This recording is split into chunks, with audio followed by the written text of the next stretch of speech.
Mesdames, Messieurs, bonjour. Nous sommes le lundi 31 octobre 2016. Bienvenue dans la quotidienne des marchés du FX. Wall Street a clôturé en baisse vendredi. Les pertes enregistrées dans le secteur de la santé, des services aux consommateurs ainsi que dans les secteurs gaziers et pétroliers ont tiré les indices vers le bas. Le Dow Jones a reculé de 0,05%, le S&P 500 de 0,31% et le Nasdaq de 0,50%.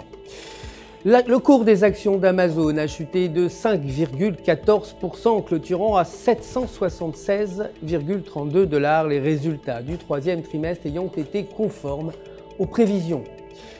Le dollar américain, quant à lui, s'est déprécié face à la plupart des devises majeures après que le FBI ait indiqué qu'il analyserait plus en détail les messages de la boîte mail privée d'Hillary Clinton.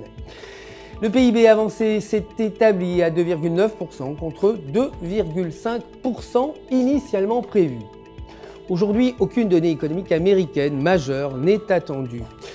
Côté matières premières, le cours de l'or a progressé, clôturant à 1275 $ et le pétrole brut a clôturé en baisse à 48,74 $ dans un contexte de scepticisme des investisseurs sur la mise en œuvre d'un plan de l'OPEP visant à limiter la production de pétrole.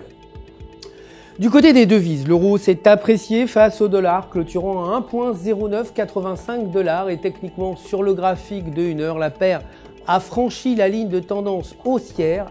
Si la paire maintient ce niveau, elle pourrait atteindre les alentours de 1,1060 $. En revanche, un repli sous la ligne l'entraînerait vers 1,0850 $.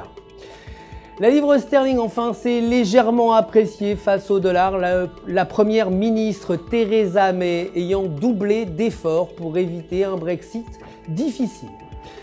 Techniquement, sur le graphique de 4 heures, le câble se situe au-dessus de la ligne de tendance, au-dessus de la ligne de support, à 1,2125 $ et s'il maintient cette condition, il pourrait atteindre les alentours de 1,2270 $. En revanche, avec un RSI négatif inférieur à 50, il se peut que le câble s'échange aux alentours de 1,2050 $.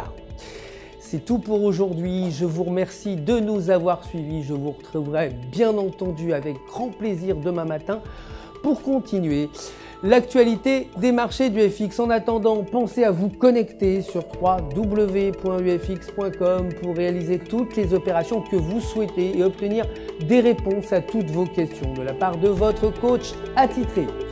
Tout FX joint à moi pour vous souhaiter une excellente journée sur les marchés.